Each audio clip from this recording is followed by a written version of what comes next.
শাকিব খানের তাণ্ডব সিনেমাতে কে কে থাকছেন? শাকিবের সাথে এই প্রথম জুটি হিসেবে থাকবেন সাবিলা নূর ও জয়া আহসান থাকবেন একটি গুরুত্বপূর্ণ চরিত্রে। তবে এবার নির্মাতা রায়হান রাফি জানিয়েছেন এই চলচ্চিত্রে একটি ক্যামিও চরিত্র থাকবে, যা দর্শকদের জন্য বড় চমক নিয়ে আসতে চলেছে।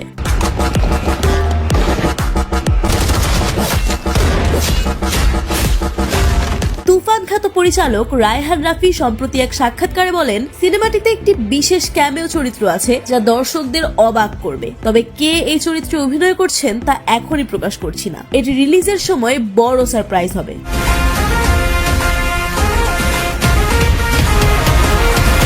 তার এই মন্তব্যে চলচ্চিত্র প্রেমীদের মধ্যে জল্পনা শুরু হয়েছে। অনেকে ধারণা করছেন এই চরিত্রে হয়তো বলিউডের কোনো তারকা অথবা বাংলাদেশের প্রথম সারির কোনো অভিনেতা যেমন আফরান নিশো, আমিন খান বা ওপার বাংলার জিৎ থাকতে পারেন। তবে নির্মাতা কাউকে নিশ্চিত করেননি, যা দর্শকদের কৌতূহল আরও বাড়িয়ে দিয়েছে। শাকিব খান ও সাবিলা নূরের জুটি ছাড়াও এই সিনেমায় আফজাল হোসেন, সুমন আনোয়ার ও শহীদুজ্জামান সেলিমের মতো অভিনেতারা গুরুত্বপূর্ণ ভূমিকায় রয়েছেন।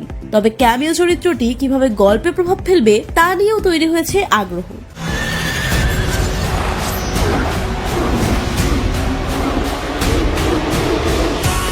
চলচ্চিত্রটি মুক্তির আগেই সামাজিক যোগাযোগ মাধ্যমে ক্যামিও চরিত্রটি নিয়ে আলোচনা চলছে। দর্শকরা কে এই বিশেষ অতিথি শিল্পী হতে পারেন তা নিয়ে নানা অনুমান করছেন। তবে নির্মাতা রায়হান রাফি দৃঢ়ভাবে এই তথ্য গোপন রেখেছেন, যা মুক্তির সময় বড় ধরনের আলোড়ন সৃষ্টি করতে পারে বলে ধারণা করা হচ্ছে। এরকম আরো আপডেট পেতে আমাদের এই ছোট্ট চ্যানেলটি সাবস্ক্রাইব করে সঙ্গেই থাকুন।